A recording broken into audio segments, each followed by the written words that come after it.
सिद्धेभ्यः ॐ नमः सिद्धेभ्यः। ॐ नमः सिद्धेभ्यः। ॐ नमः सिद्धेभ्यः।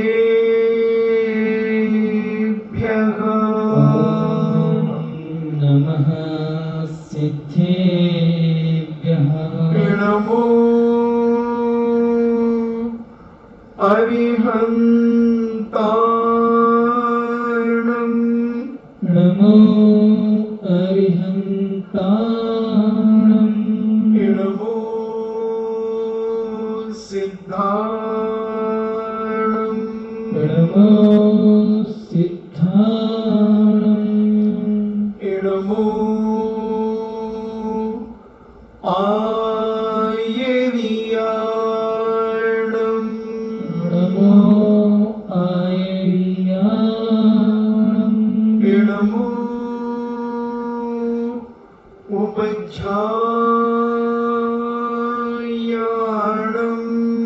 नमो उवज्झायाणं। नमो लोये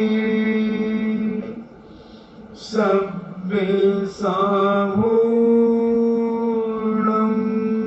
नमो लोये सवसाहूणं। पंच परमेष्टि भगवान की जय।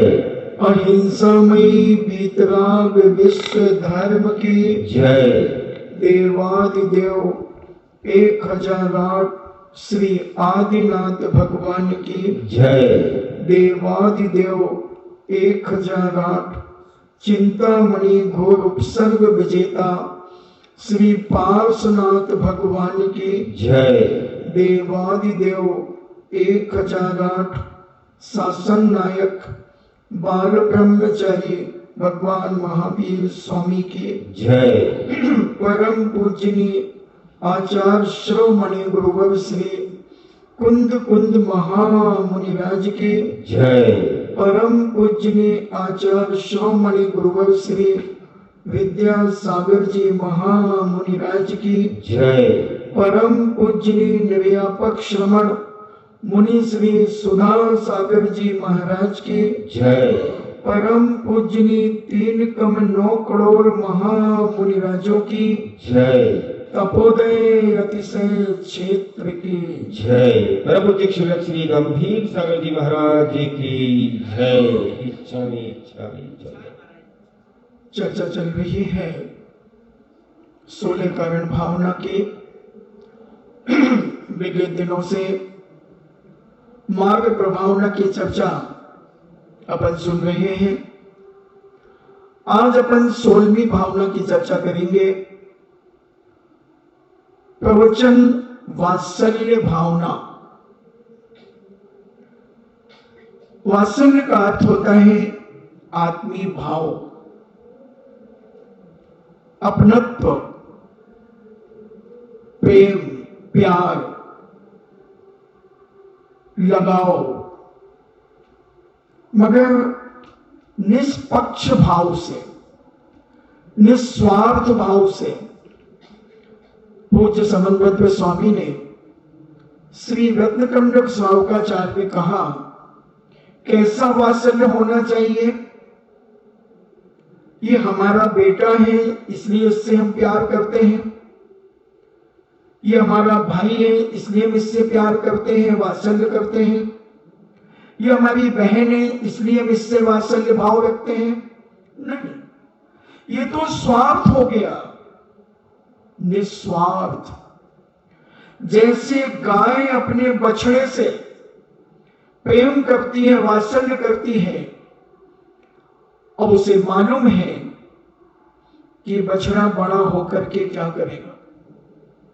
उस गाय का बछड़ा बड़ा होकर के क्या क्या नहीं कर सकता, सब पाप कर सकता है अपनी मां के साथ।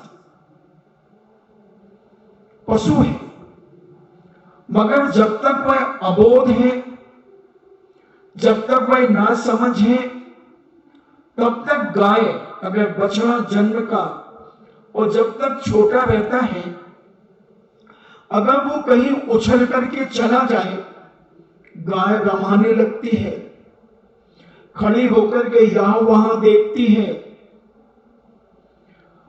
और कई बार गाय दौड़ती है, कई बार बछड़ा दौड़ करके मां के पास आता है।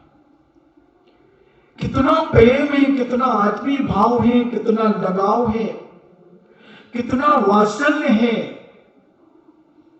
ऐसा वात्सल्य अगर आपका साधर्मियों के प्रति होता है, साधर्मियों के प्रति होता है, तो ये आपका वात्सल्य भावना के अंतर्गत आ सकता है। हमारा वात्सल्य किससे होता है? जिससे हमारा कोई कार्य सिद्ध होना। हम किसको क्षमा करते हैं? हम किससे दोस्ती का हाथ बढ़ाते हैं?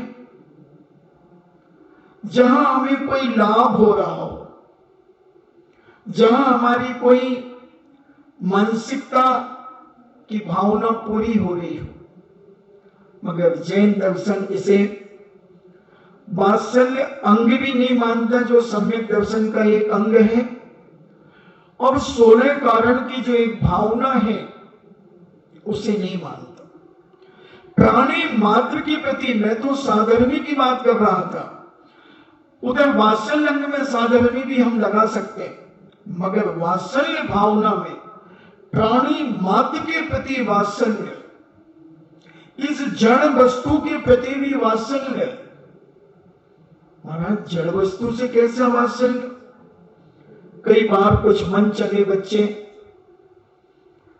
अपने घर के दरवाजे से, जिससे वो बाहर निकलते हैं, जिस दरवाजे से वो प्रवेश करते हैं, कई बार लात दे करके उसे खोलते हैं। एक लात देते हैं, दरवाजा फटाक से दीवार में लगता है। मां कहती क्या किया? कुछ नहीं, दरवाजा बंद करके क्यों रखती हो? मैं अभी तो बाहर गया था। क्यों किया बंद आपने? उल्टा चोर कोतवाल को डांटे। उल्टा चोर, अरे जिस दरवाजे ने तुझे बाहर निकाला है भाई, वही दरवाजा तुझे अंदर सुरक्षित करेगा, उसे तू लात मार करके खोलेगा, लात मार करके बंद करेगा। दूसरा कारण, अपने ही घर का नुकसान करेगा। तीसरा कारण, अगर काश उस दरवाजे के एंगल पर कोई कॉकरोच बैठा होता तो, कोई छिपकली बैठी होती तो, कोई झींगर बैठा होता तो वो मर जाता कि नहीं? काश तुम्हारे घर की कोई छोटी बेबी, कोई छोटा बच्चा खेलता खेलता, वो ता करते ना बच्चे छोटे छोटे, ता, इधर उधर छुप करके कहते ता, और अगर बाई द वे वो दरवाजे की आड़ में छुपी थी और अपनी मां से ता कर रही थी, क्योंकि दरवाजे के पास थोड़ा सा कोना टाइप का होता, और उसी समय तुमने एक लात मार के दरवाजा बाहर से खोला, उस बिटिया को क्या होगा? उस पप्पू को क्या होगा? उस बेबी को क्या होगा? विचार करना, समझना, ये वात्सल्य भाव है या उद्दंडता, या आपका अविवेक है, आपकी लापरवाही है, आपकी असावधानी है, आपकी निकृष्टता है। और अगर जैन दर्शन वात्सल्य की बात कर रहा है कि तुम प्राणी मात्र को देख करके चलो, कि तुम्हारे पैर से चींटी भी ना मर जाए, क्योंकि जितनी जो आत्मा हमारे पास है वही आत्मा उस चींटी के पास है, वही आत्मा उस वृक्ष के पास है, वही आत्मा एक मकोड़े के पास है, एक मक्खी और मच्छर के पास है। उनकी भी प्रति भी तुम वात्सल्य भाव रखो, उनको भी एक मुलायम कपड़े से किनारे करके तुम बैठो। ठीक है, तुम्हें बैठना, तुम्हें चलना है, तुम्हें सब कुछ करना है दैनिक क्रिया, क्योंकि तुम ग्रस्त हो। इसीलिए तो हमें दो आंखें मिली हैं। इन आंखों के माध्यम से उन प्राणियों के प्रति इतना वात्सल्य और प्रेम और आत्मीय भाव रखो कि वो तुम्हारे पैरों से न कुचल जाए, न मर जाए। हमसे भी पहले चींटी मोक्ष जा सकती है, आचार्य विद्यासागर जी महाराज से भी पहले एक पेड़ मोक्ष जा सकता है। क्या समझ रहे हो आप? ये मत समझ लेना कि वो आचार्य पद को प्राप्त कर गए, मुनि बन गए तो वो मोक्ष चले जाएंगे। नहीं, मोक्ष का रास्ता जो दौड़े वो फर्स्ट आए। ये कंपटीशन है, जो दौड़े। भरत चक्रवर्ती भगवान आदिनाथ स्वामी को 1000 वर्ष लग गया परफेक्ट नॉलेज प्राप्त करने के लिए, केवल ज्ञान प्राप्त करने के लिए। उन्हीं के बेटे बाहुबली 1 वर्ष में केवल ज्ञान प्राप्त कर लिया। उन्हीं के बेटे भरत चक्रवर्ती 1 अंतर मुहूर्त में केवल ज्ञान प्राप्त कर लिया। यानी 48 मिनट के पहले पहले उन्होंने केवल ज्ञान प्राप्त कर लिया। वो तीर्थंकर थे, ये चक्रवर्ती थे, वो कामदेव थे। और बाहुबली ने तो और रिकॉर्ड तोड़ दिया। और बाहुबली के पहले भी अनंत वीर मोक्ष चले गए आदिनाथ स्वामी के पहले।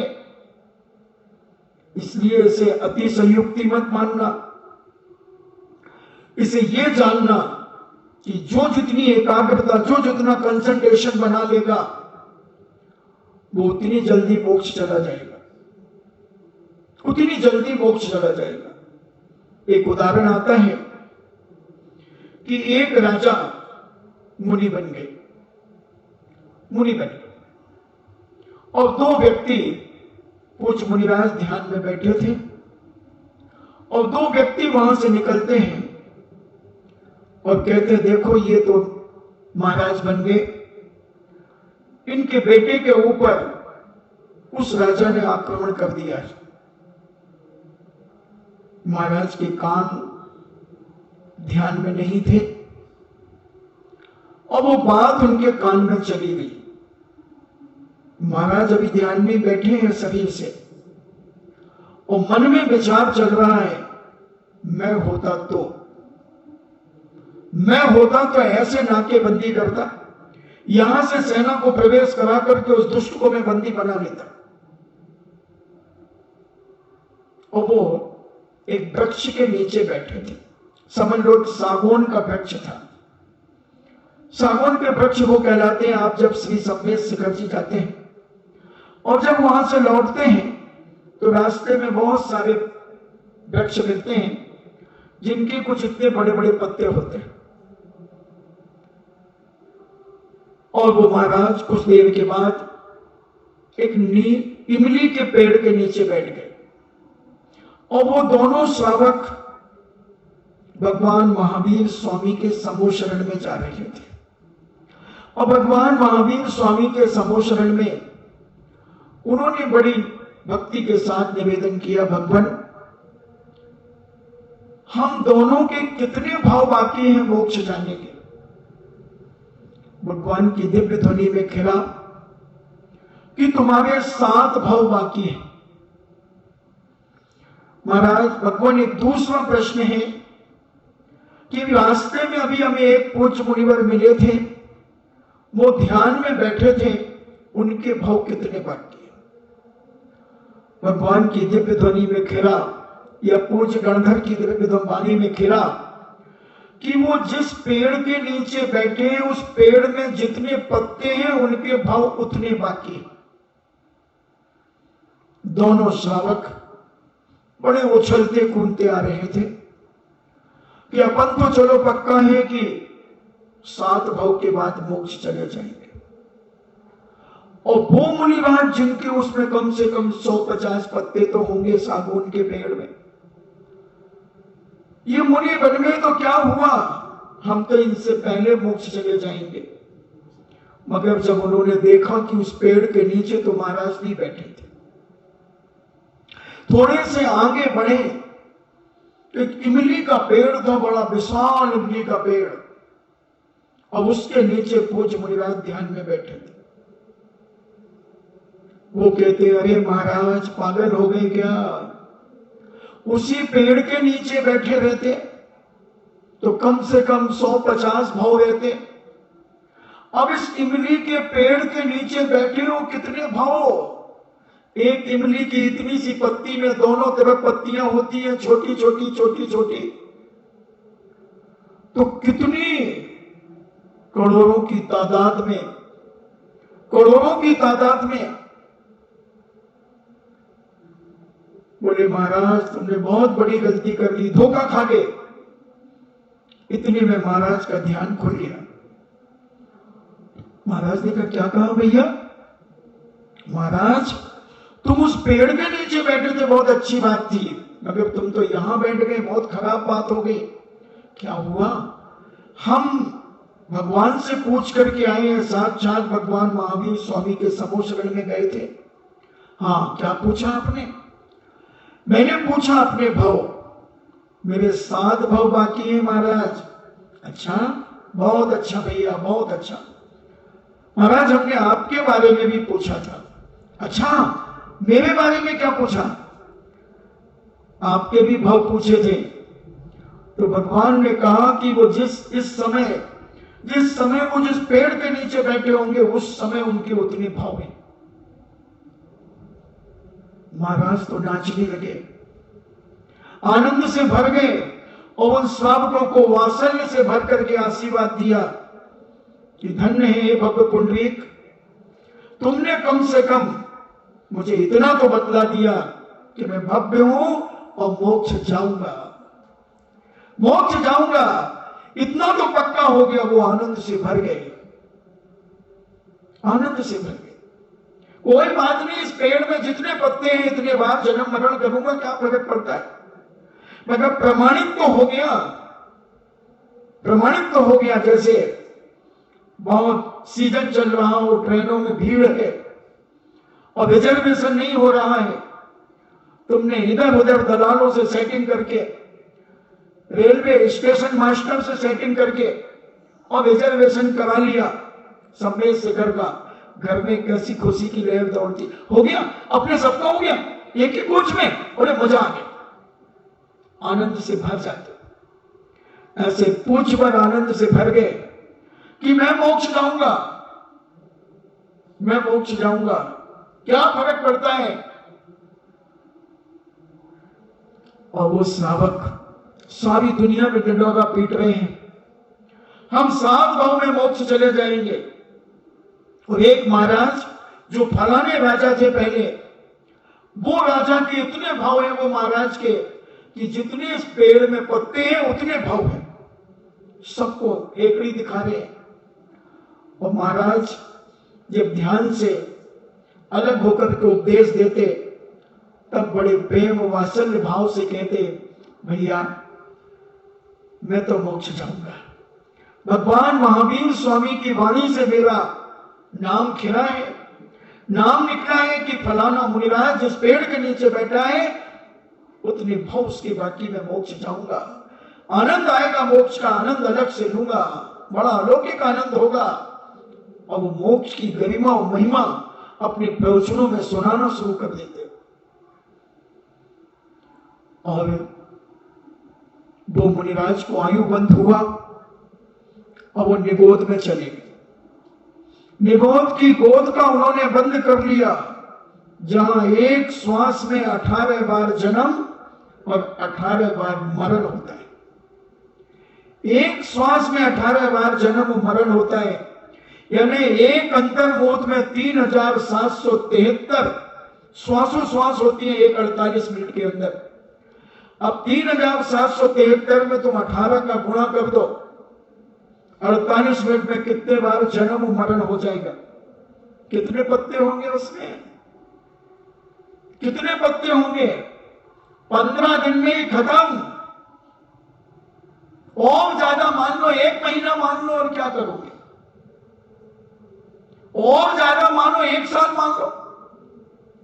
और वो पुनः वहां से निकल करके निगोद से इसी मां के गर्भ में आ गए, किसी मां के गर्भ में आ गए। और मां के गर्भ में 9 महीने रहे और जन्म लिया, और 8 साल अंतर्मुख के हुए और पुनः मुनि बन गए, पुनः मुनि बन गए और घोर घोर तपस्या करने लगे। और पुनः इमली के पेड़ के नीचे बैठ करके ध्यान कर रहे थे।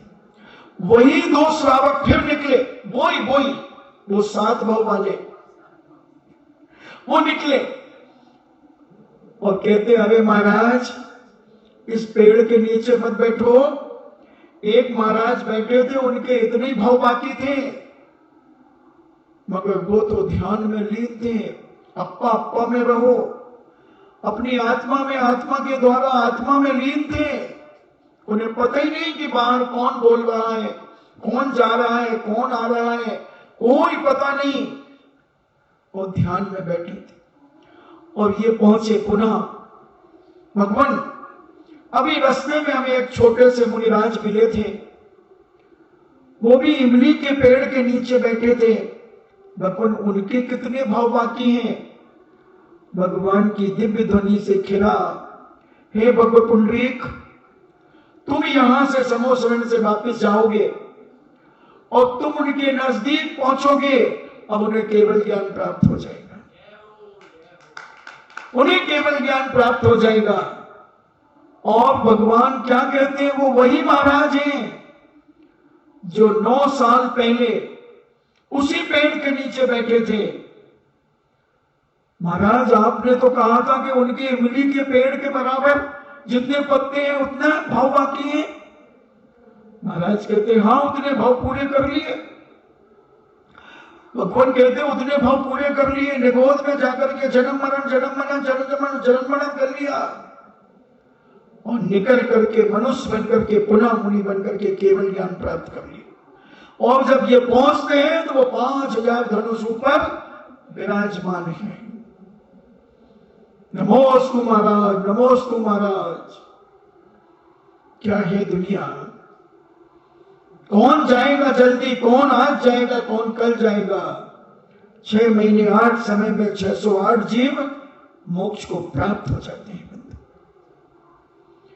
और रुकावट आ जाए तो 6 महीने तक मोक्ष ना जाए, उन 8 समय में 608 जीव मोक्ष चले जाए। ये दौड़ है, ये कंपटीशन है, ये कंपटीशन है। इसलिए प्रेम और वात्सल्य के माध्यम से हम अपने जीवन में प्राणी मात्र की दुश्मनता को खत्म कर सकते हैं, शत्रुता को खत्म कर सकते हैं और अपने आत्मीय भाव के द्वारा हम सामने वाले को खुश कर सकते हैं। अपने प्रेम और वात्सल्य से, अपनी मीठी वाणी से, अपने आत्मीय भाव से, अपने अपनत्व से, अपनी सहजचर्या के माध्यम से प्रत्येक प्राणी हमारा हितैषी बन सकता है। हम प्रत्येक प्राणी के हितैषी बन सकते हैं, आत्मीय भाव बन सकते हैं।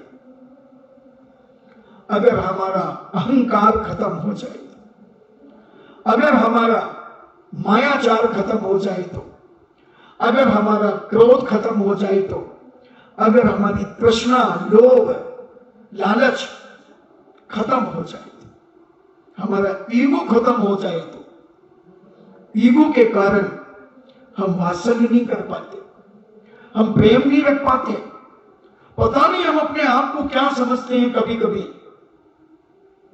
सामने वाले को हम कितना जलील करना चाहते हैं, सामने वाले को हम कितना नीचा दिखाना चाहते हैं। भले हम उससे नीची क्रियाएं हम करते हो, भले हम उससे हल्के गंदे काम हम करते हो, मगर उसको हम इतना पतित कर देते हैं, इतना मानसिक पतित कर देते हैं, इतना गिरा देते हैं, इतना गिरा देते हैं। और जिससे हमारा काम है उससे हम इतना प्रेम से, इतने वात्सल्य से, इतने आत्मीय भाव से बोलते हैं, क्योंकि उससे हमारा काम है। जैन दर्शन एक वो दर्शन है बंधुओं कि जहां दुनिया की प्लापियां समाप्त हो जाती हैं, दुनिया के सिद्धांत खत्म हो जाते हैं, दुनिया के विचार खत्म हो जाते हैं, दुनिया का सोच खत्म हो जाता है। वहां से जैन दर्शन का सोच शुरू होता है, शुरू होता है वहां से। इसलिए भले हम जैन दर्शन के लोग बहुत कम हैं, बहुत कम हैं, मगर फिर भी हमारा ये जैन कोट सारे विश्व में विख्यात है। जैन थाली के नाम से सारी दुनिया में विख्यात है, सारी दुनिया में। और इस कोरोना ने तो सारी दुनिया को हिला दिया। और आपका मोबाइल खुद कह रहा है, उसमें बोलने वाले लोग कह रहे हैं, बड़े बड़े डॉक्टर्स कह रहे हैं, बड़े बड़े शोधकर्ता कह रहे हैं कि जैन थाली आप भोजन ग्रहण करें, जैन थाली वाला भोजन ग्रहण करें। जो भगवान महावीर स्वामी ने अहिंसा और प्रेम और सत्य की बात जो कही, वो अगर तुम अपने जीवन में अपना लो, एक एक व्यक्ति के प्रति तुम प्रेम कर लो, एक एक व्यक्ति को तुम अपना मानना शुरू कर दो, तुम्हारे अंदर, तुम्हारी बॉडी के हार्मोन्स बदलना शुरू हो जाएंगे। भावना का बहुत बड़ा प्रभाव पड़ता है। मैंने एक दिन बहुत पहले कहा था कि किसी ने पूछा कि हम अपने मन को बुरा करते हैं, हम अपने मन में बुरा सोचते हैं, किसी के जीवन का विनाश करने का भाव हम अपने जीवन में लाते हैं, तो क्या इसका कोई प्रभाव पड़ता है? वो दार्शनिक था, उसने कहा हाँ। उसने कहा मैं प्रैक्टिकल कराता हूं। 2 गमले रखे हुए थे, गमले जानते ना, पौधे लगे हुए थे, 2-2 फुट के पौधे उसमें लगे हुए थे और फूल खिले हुए थे। सपोज करें दोनों गुलाब के पुष्प थे। और उन दोनों भाइयों से कहा कि तुम अपना मन जितना बुरा कर सको, जितना क्रोधित बना सको, जितना अहंकारी बना सको, जितना मायाचार से युक्त बना सको, और जितना तृष्णा लोभ से अपने आप को परिपूर्ण कर सको, ये करो। जितनी गालियां दे सको दो, मगर एक घड़े में पानी लेकर के ये सब कुछ हरकत करना, सारी हरकतें करना। और दूसरे व्यक्ति से कहा कि आप भी एक घड़ा पानी लें और आप जितना प्रेम उड़ेल सकें, जितना वात्सल्य दे सकें, जितने अच्छे विचार रख सकें, जितना अच्छा सोच अपने मस्तिष्क में बना सकें, जितनी मंत्र तंत्र आप बोल सकें, स्तुतियां पाठ जितने आप कर सकें, आप करें। और 1-1 घंटे का समय दोनों को दिया, दोनों को दिया, और दोनों ने जी भर के अपनी ताकत लगाई। और उस दार्शनिक व्यक्ति के पास, उस फिलासफर के पास गए। बोले अब क्या करना है? बोले तुम इस गमले में पानी डालो और तुम इस गमले में पानी डालो, अपने अपने नाम लिख दो इस गमले में, और प्रतिदिन इसी तरीके से भावना बना करके तुम पानी डालना।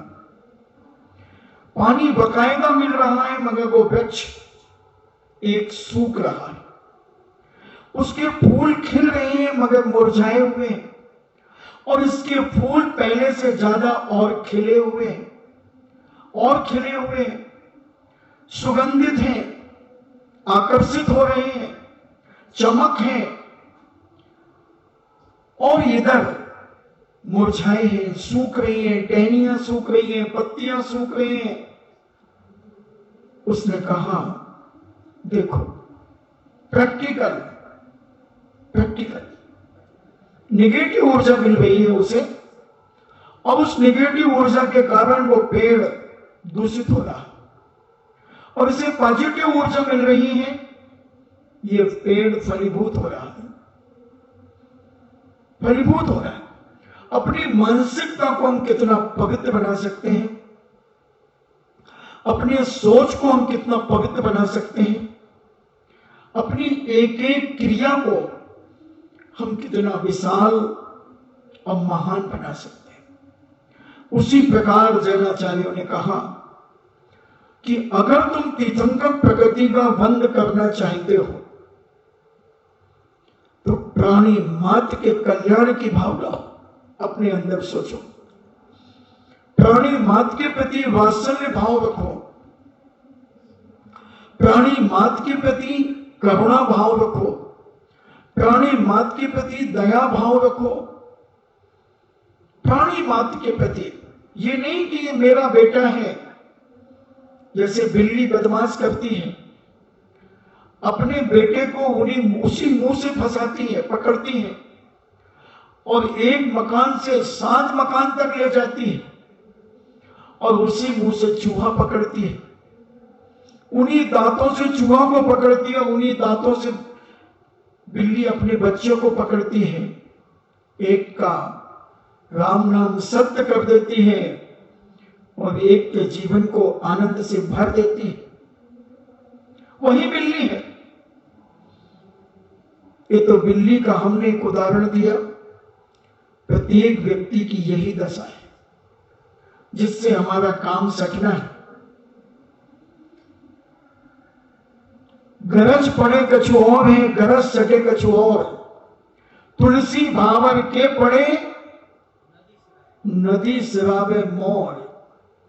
जब शादी होती है किसी नौजवान की, तब मुकुट बाजार से खरीद करके लाता है, अच्छे से अच्छा खरीद करके लाता है, और उस मुकुट को पहन करके बारात लेकर के जाता है।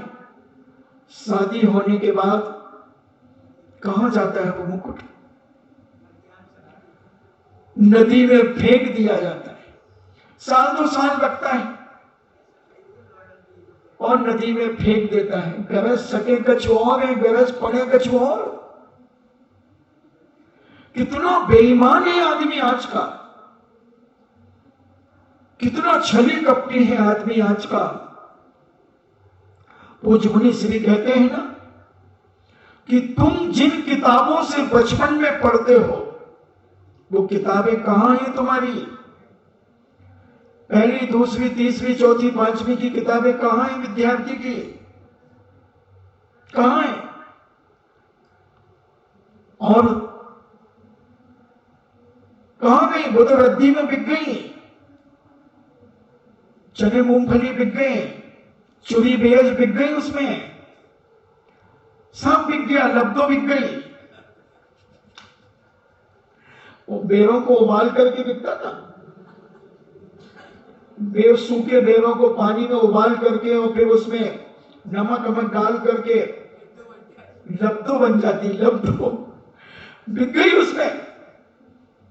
कई पूछते महाराज जी आप लोगों को कैसे इतना ज्ञान हो जाता है?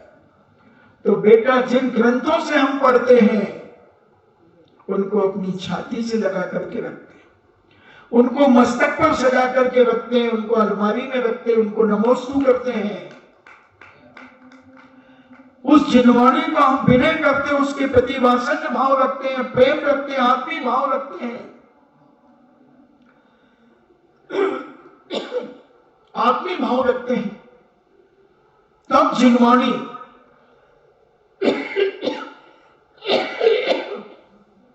तब वही ज्ञान का जयोपशम हमारे जीवन में आता है। चाहे वो स्कूल की किताब क्यों ना हो, उसके प्रति हम वात्सल्य रखें, प्रेम रखें, आत्मीय भाव रखें, अपनत्व रखें कि इसने मुझे ज्ञान दिया है, इसको पढ़कर के आज मैं 95%, 80%, 90% नंबर लाया हूं। काश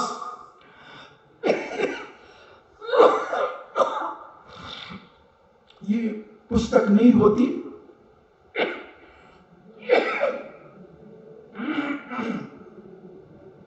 तो मैं कैसे पढ़ता और नहीं पढ़ता तो मैं पास कैसे होता। इन्हीं किताबों ने मुझे आज सीए बनाया, इन्हीं किताबों ने मुझे डॉक्टर बनाया, इंजीनियर बनाया। और आज हम इनका अभिनय कर रहे हैं। तो जो माता पिता पढ़ चुके हैं कम से कम वो अपने बच्चों को ऐसी शिक्षा दे सकते हैं, संभाल के रखना। और जो बच्चे संभालना सीख जाते हैं उनका भविष्य संभलता चला जाता है, संभलता चला जाता है और उनके आदर्श, उनकी विचारधारा धीरे धीरे समाज में फैलती चली जाती है। एक छोटी सी बिटिया 5 साल की स्कूल आ रही थी, मगर रोने लगी, मम्मी मैं स्कूल नहीं जाऊंगी। क्यों बेटा, क्यों नहीं जाओगी? मैडम मारती। नहीं, मुझे आपकी और पापा की बहुत याद आती है। अच्छा, तो बेटा हमको भी तो तुम्हारी बहुत याद आती है, तो फिर मम्मी मैं स्कूल नहीं जाऊं? नहीं बेटा, स्कूल तो जाना पड़ेगा। पढ़ोगे लिखोगे बनोगे नवाब, खेलोगे कूदोगे बनोगे खराब। तो क्या करना चाहते हो? पढ़ना चाहते हो ना? हाँ, तो फिर मुझे याद आती है। अपना हाथ फैलाओ। और मम्मी ने हाथ फैलाया बिटिया का और 20-25 किस ले लिए और कहा इसको बंद कर लो, जेब में रख लो। और जब तुम्हें मेरी याद आए तो तुम एक किस निकाल करके किस कर लेना। तुम अपना हाथ बताओ। और उसने अपनी बिटिया का हाथ, मम्मी ने अपना हाथ उसे दिया और फिर मम्मी के हाथ में उस बिटिया ने किस कर लिए। पिता ने भी ऐसे ही किया, बिटिया ने भी पिता के हाथ को ऐसा किया और बड़ी प्रसन्नता के साथ स्कूल चली गई।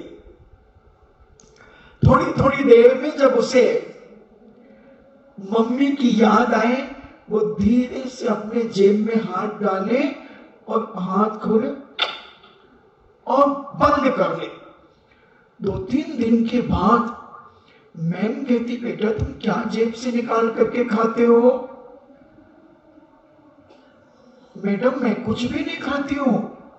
नहीं बेटी देखो, तुम जेब में हाथ डालते हो ना जब मैं पढ़ाती हूँ। हाँ, क्यों डालते हो? जब मुझे अपनी मम्मी की याद आती है ना, तो मेरी मम्मी ने इस सीधे वाले हाथ में बहुत सारे किस दिए हैं मुझे, तो मैं उस एक किस को ले लेती हूं, तो मुझे मम्मी की याद थोड़ी देर के लिए गुम हो जाती है। अच्छा, वाह शाबाश बेटा, गुड गर्ल। और मैम ने उसकी पीठ थपथपाई। वो सारे बच्चे जो रोते रोते आते थे स्कूल, उनके सबके माता पिता को कहा कि देखो आज मैं बहुत नई बात बताती हूं। तुम्हारी बिटिया मम्मी मम्मी चिल्लाती है स्कूल में कई बार, तो तुम इन्हें किस दिया करो, प्यार दिया करो, वात्सल्य दिया करो। ये जेब में रख करके लाएंगे और जब इन्हें याद आएगी तो ये एक वात्सल्य निकाल करके और अपने ओठों में लगाकर उसे चूम लेंगे। तो इतना वात्सल्य में इतनी ताकत है। तुम कह सकते हो ऐसे कैसे हो सकता है महाराज? तो मैं पूछता हूं रेकी कैसे हो सकती है? कहां कलकत्ते में बैठा है आदमी और बंबई के आदमी को रेकी दे रहा है? रेकी कुछ नहीं है, एक अंदर की भावना, एक अंदर का वात्सल्य, एक अंदर का प्रेम, एक अंदर की आत्मीयता, एक अंदर का अपनत्व, और कुछ भी नहीं है बंधुओं। सद्भावनाएं, उस भावना के माध्यम से वो व्यक्ति अच्छा महसूस करता है। उसी प्रकार वो नन्ही प्यारी छोटी सी बिटिया अपने मां के, अपने पिता के प्यार से भरे हुए हाथों में जो चूमे हैं, उसमें उनको चूम करके वो अपने जीवन को आनंद से भर लेती है। हम भी अपने जीवन में ऐसा वात्सल्य देना शुरू करें, ऐसा प्यार देना शुरू करें, प्राणी मात्र को हम सुरक्षित करने का भाव करें, आत्मीयता से भरे और प्रेम से इतना भर दें कि हमारा कोई दुश्मन ही ना रहे, हमारा कोई विरोधी ही ना रहे। जहां हम देखें वहां हमें अपना दिखे, क्योंकि तुम अभी संसारी हो। जहां तुम्हारी नजर पड़े तुम्हें अपना दिखे, क्षेत्र तुम्हें अपना दिखे। जैसे तुम्हारे घर पर कोई गड़बड़ी हो जाए तो तुम उसे सुधारने में लग जाते हो। क्षेत्र में भी तुम्हें कोई गड़बड़ी दिखे, तुम उसे अपना समझ करके सुधारना शुरू कर दो, संभालना शुरू कर दो। क्योंकि जो भी दुनिया में है वो सब मेरा है, सब मेरा है, और मैं दुनिया का हूं। मोक्ष मार्ग हो गया, मोक्ष मार्ग हो गया। दुनिया के सब लोगों से मोह करना शुरू कर दो, मोक्ष हो जाएगा।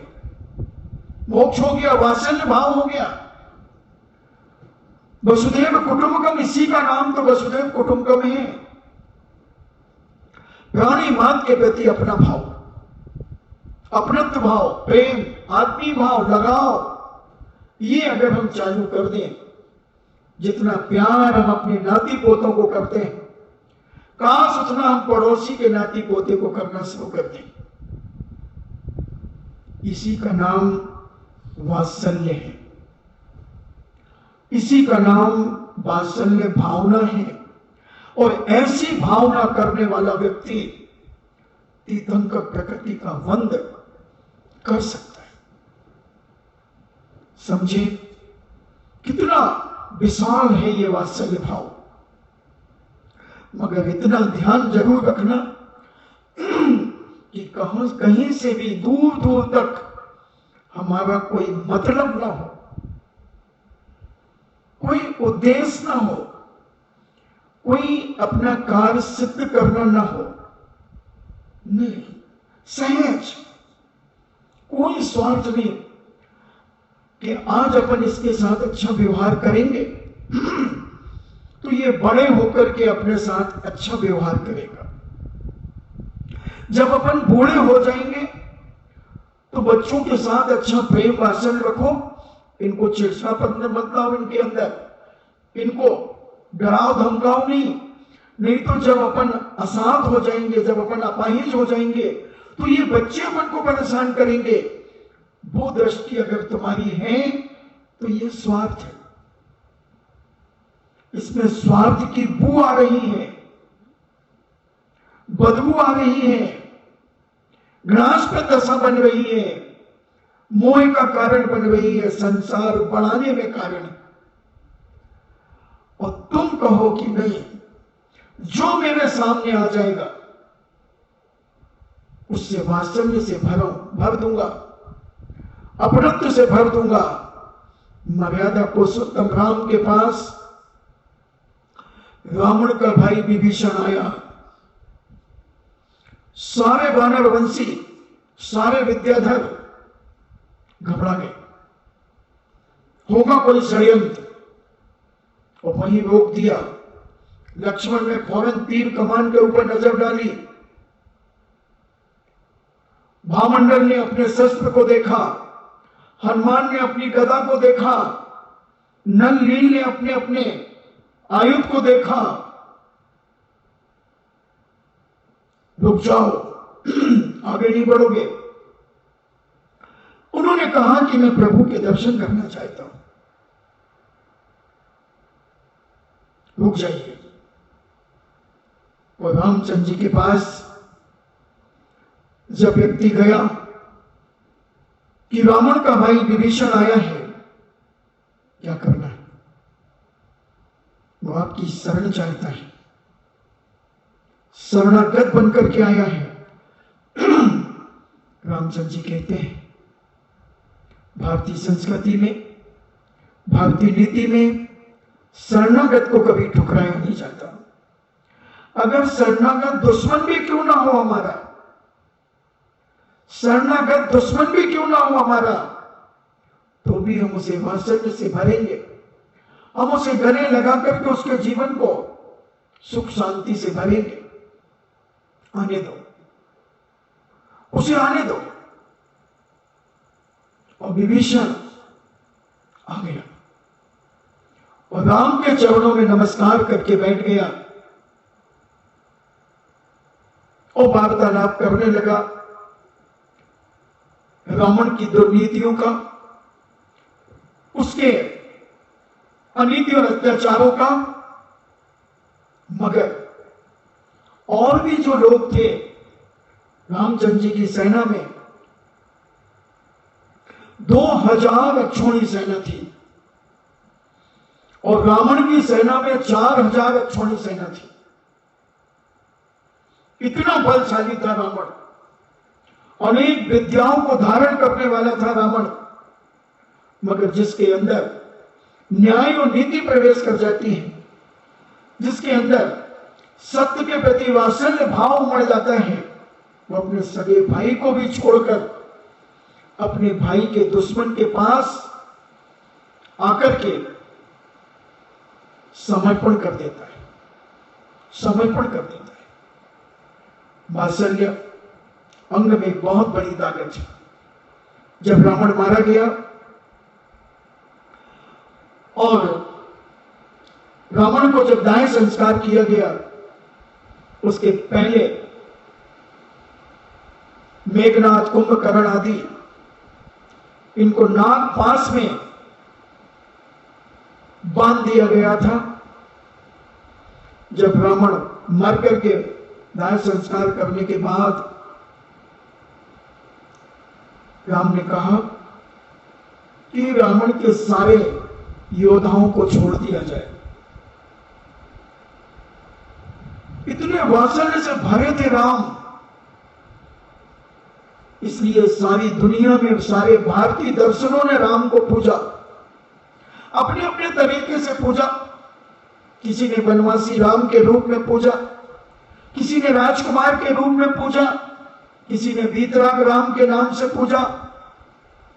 मगर पूजा सबने, बौद्धों ने भी राम को पूजा, हिंदुओं ने भी राम को पूजा, जैनों ने भी राम को पूजा।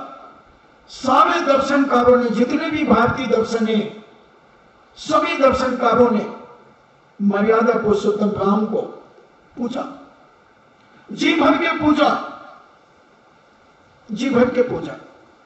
और अभी भी पूज रहे हैं, हम भी पूज रहे हैं, वो भी पूज रहे हैं, तुम भी पूज रहे हो, सब यहां वहां जहां तहां सब पूज रहे हैं। मगर तरीका अपना अपना है। तब उस समय चर्चा एकदम उठी कि अगर उन्हें क्रोध आ गया तो कौन उनका सामना करने के लिए तैयार है। अगर कुंभकर्ण विचलित हो गया तो, मेघनाथ विचलित हो गया तो कौन उनका मुकाबला करेगा। गुट बनने लगे, यहां से तुम संभालना, वहां से हम संभालेंगे। मगर जब राम के पास ये बात गई, राम ने कहा नहीं, वो ऐसा कुछ नहीं करेंगे। अरे भैया, जिसका सगा भाई मर गया हो और अभी अभी चिता जला करके अपन बैठे हैं, आ जाए क्रोध, आ जाए उत्तेजना। राम कहते नहीं, प्रेम वात्सल्य का परिचय दो और उन्हें बड़ी शालीनता के साथ लेकर के आओ। और मेघनाथ, कुंभकर्ण, जो उनके बड़े बड़े योद्धा थे, उन सबको नागपाश से छोड़ा गया और वो बड़ी नम्रता के साथ, बड़े वात्सल्यता के साथ नीचा सिर करके बढ़ते चले जा रहे हैं और राम के चरणों के नजदीक बैठते हैं और कहते हैं सत्य की विजय होती है। बस हमने भी समझ लिया राम, हम दीक्षा लेना चाहते हैं। मेघनाथ कुंभकर्ण इतने वात्सल्य से भर गए, इतने प्रेम और आत्मीय भाव से भर गए कि उन्हें संसार असार लगने लगा। कुछ दिन पहले जो एक दूसरे को मौत के घाट उतारने में लगे हुए थे, क्रोध और कसायों से उबल रहे थे, मगर जब सम्यक दर्शन का वात्सल्य अंग उनकी अंतरात्मा में जब प्रकट हुआ तो वसुदेव कुटुंबकम की भावना उनके जीवन में जागृत हो गई। प्रेम और वात्सल्य दुश्मन के प्रति भी उमड़ने लगा और इधर राम की सेना के लोगों ने भी उन्हें बड़ा आदर और सम्मान दिया, बड़ा वात्सल्य भाव से वार्तालाप की। राम ने समझाया, मगर उन्होंने कहा नहीं, बस हमने सब कुछ देख लिया, सारा संसार हमने देख लिया, कुछ नहीं रखा है। सारी दुनिया अपने स्वार्थ में जी रही है, अपना उल्लू सीधा करने में लगी हुई है, चाहे राम हो और चाहे रावण हो। हर आदमी के अंदर आज मद की बू आ रही है, अहंकार की बू आ रही है और हमने उस बू को अपने अंदर से निकाल फेंका है। इसलिए राम, हम अब दीक्षा लेंगे। और कुंभकर्ण, मेघनाथ आदि बहुत सारे लोगों ने दीक्षा धारण की। मंदोदरी जैसी जो रावण की पटरानी थी, 16-17 रानियों की पटवानी, उसने भी रावण के मरने पर तत्काल पहले चूड़ियां फोड़ी। देखना, बहुत बड़ी बात है। श्री पद्म पुराण जी में लिखा कि मंदोदरी ने अपनी हीरे की, रत्नों की चूड़ियां फोड़ी और 48,000 अपनी सहेलियों के साथ अनंत वीर महाराज के चरण सानिध्य में दीक्षा धारण कर ली। 48,000 स्त्रियों ने एक साथ दीक्षा कर ली। ऐसा वात्सल्य उन्हें धर्म के प्रति जागृत हो गया, ऐसा प्रेम उन्हें धर्म के प्रति जागृत हो गया, ऐसा अपनत्व भाव धर्म के प्रति जागृत हुआ कि ये संसार असार लगने लगा।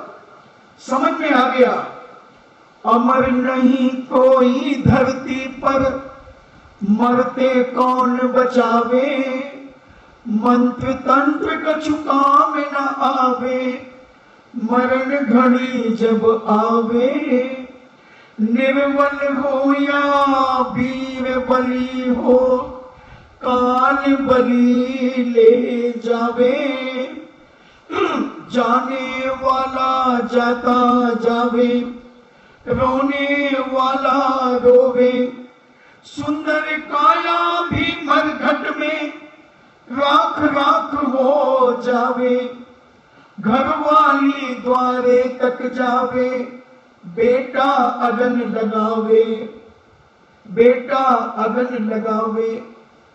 क्या है बंधुओं, सगा बेटा आग लगाएगा अपने पिता की चिता पर, जिसको तुमने पाला है, पोसा है, पढ़ाया है, लिखाया है, शादी विवाह किए हैं, सब कुछ किए हैं और करोड़ों की संपत्ति जिसे छोड़ करके जा रहे हो, वो आग लगाएगा। आग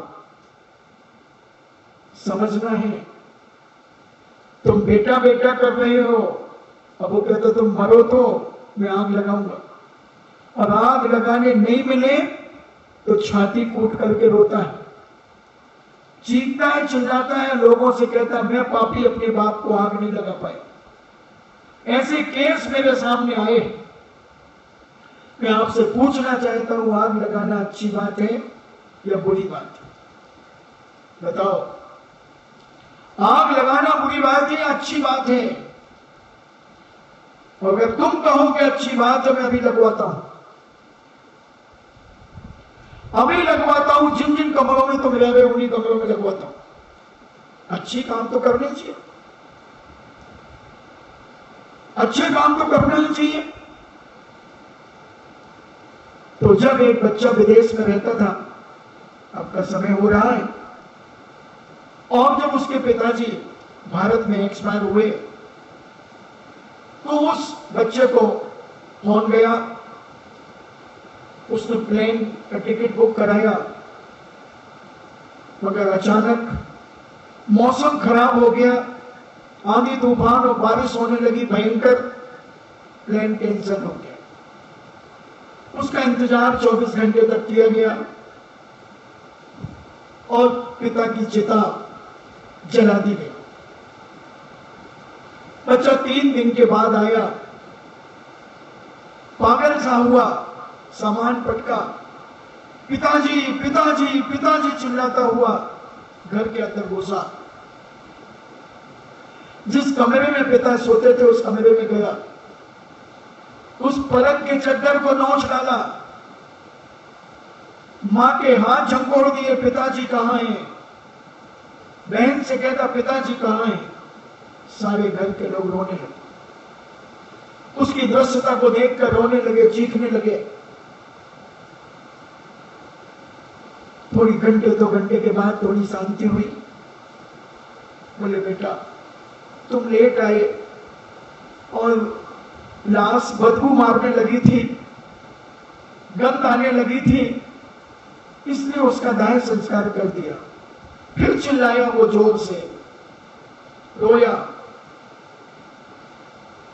लोगों ने समझाया, वो छाती कूट रहा है, छाती कूट कूट करके कह रहा, मैं पापी अपने बाप को आग नहीं लगा पाया, मैं पापी अपने बाप को आग नहीं लगा पाया, रो रहा है। हम लोग पास में थे, लोग लेकर के आए, बोले महाराज जी पागल हो रहा है। मैंने उससे कहा बेटा ये बता, आग लगाना अच्छा है या आग बुझाना अच्छा है? बोल तू तो पढ़ा लिखा है, विदेश में नौकरी करता है, तू बता तेरे पिता ने आग लगाने के लिए तुझे पैदा किया था? किस लिए पैदा किया था पिता ने तुझे? इतना पढ़ाया लिखाया, तुझे अपने पैरों पे खड़ा किया, आज तू करोड़ों का पैकेज पाने वाला पिता को आग लगाने के लिए वहां से आया है? पागल तो नहीं हो गया?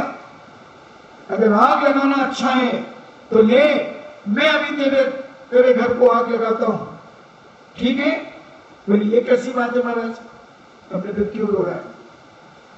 अरे पागल, इस लॉजिक को समझ। जिस व्यक्ति ने ये परंपरा चलाई होगी वो बहुत बड़ा फिलासफर होगा, बहुत बड़ा दार्शनिक होगा, और सारी दुनिया के प्रति वात्सल्य और प्रेम से भरा होगा कि तुम इतने मोह राग में गाफिल मत हो जाओ। देखो तुम्हारा सगा बेटा तुम्हारे पिता को, इन्हें अपने पिता को आग लगाता है। ये बहुत बड़ी परंपरा है बंधुओं। ये वैराग्य के क्षण उत्पन्न होते हैं उस समय, उस घटना को देखकर कि सगा बेटा आग लगा रहा है, क्या है ये सब? और इतने सारे लोगों को जानने की जरूरत क्या है? ये तो लॉकडाउन में 20 आदमियों को भेजा जा रहा है, नहीं तो 200 500, और जैसा जैसा प्रतिष्ठित आदमी हुआ, अगर बैनाना जी जैसे कि अर्थी में 10-5 हजार आदमी भी कम थे बंधुओं, सारा जयपुर उमड़ पड़ता, सारा आगरा उमड़ पड़ता, जहां जहां के लोग उस पीरियड में आ सकते थे वहां आते, क्योंकि मरना एक ऐसी चीज है जिसके लिए कोई बुलावा नहीं दिया जाता, कोई बुलाया नहीं जाता। दुश्मन भी मरता है तो दुश्मन भी चला जाता है। हजारों की तादाद में लोग जाते। अशोक पाटनी की मां मरी, 20 आदमी गए, 20 आदमी।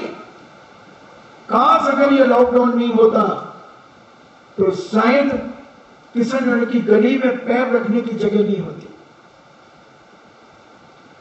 उन्होंने वात्सल्य बांटा है। मैलाना जी ने अपने ज्ञान और वात्सल्य को बांटकर सारी दुनिया को सद्मार्ग दिखाया है। तो ये वात्सल्य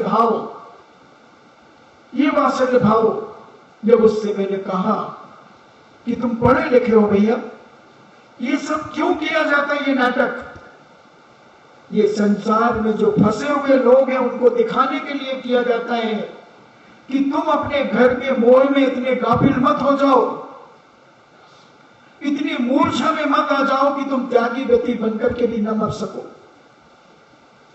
तुम अव्रती बन के मर गए कि कोई किसी का नहीं, सब झूठा संसार है।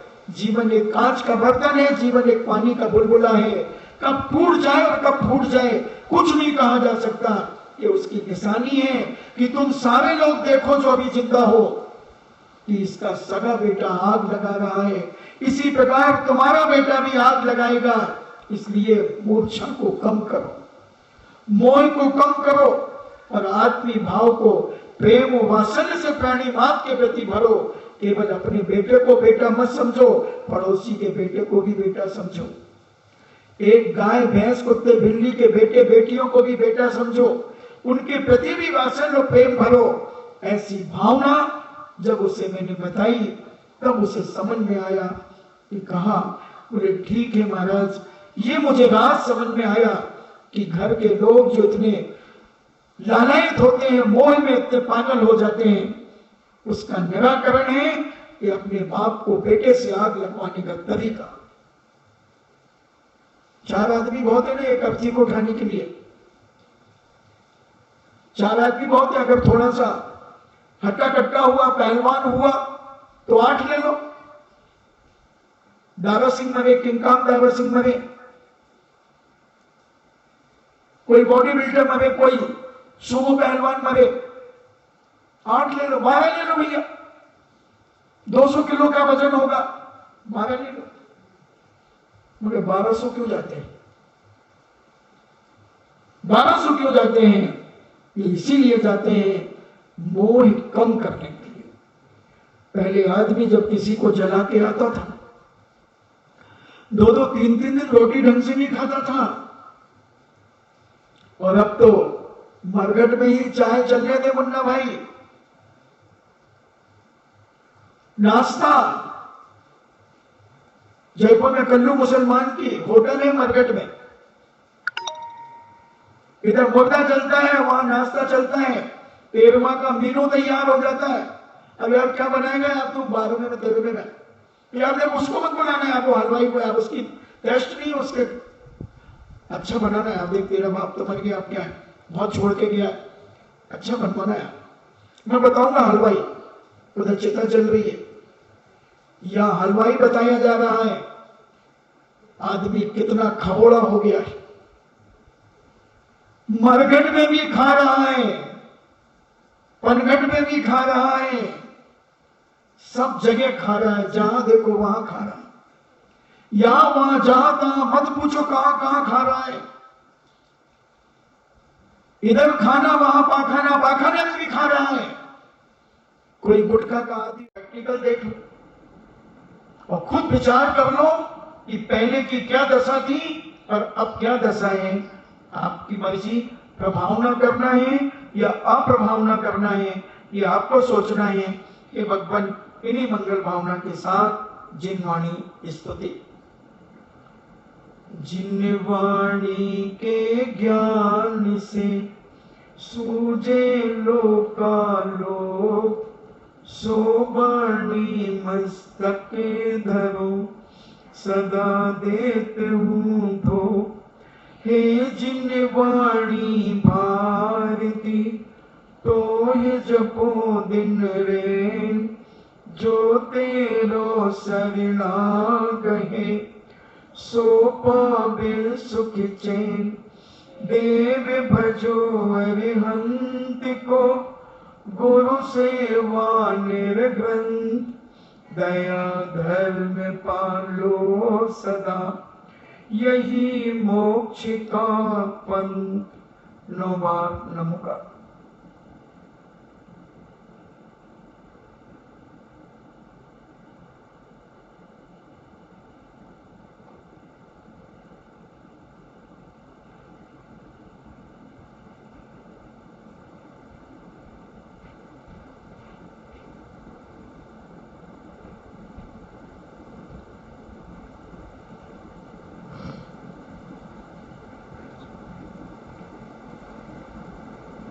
परम पूजनीय द्वादशांग जिनवाणी माता की सुत देवता सुत देवता सुत देवता जैनम जेतु शासनम जैनम जेतु शासनम जैनम जेतु शासनम।